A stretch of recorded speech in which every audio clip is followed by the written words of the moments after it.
जब हनुमान चढ़े गढ़ लंका, कहे मदोदर रावण से। जब हनुमान चढ़े गढ़ लंका, कहे मदोदर रावण से। रावण तू तो अच्छा न कैला, सीता के लैला चोराई बन से।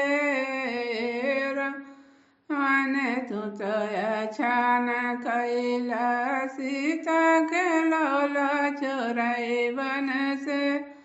जब सीता रहली बारी कुंवारी, जब सीता रहली बारी कुंवारी, कहे न लौला जनकपुर से। कहे न लौला जनकपुर से। अब सीता भैली राम जी के नारी, कहे तू लौला चोराई बन से। अब सीता भैली राम जी के नारी, कहे तू लौला चोराई बन से।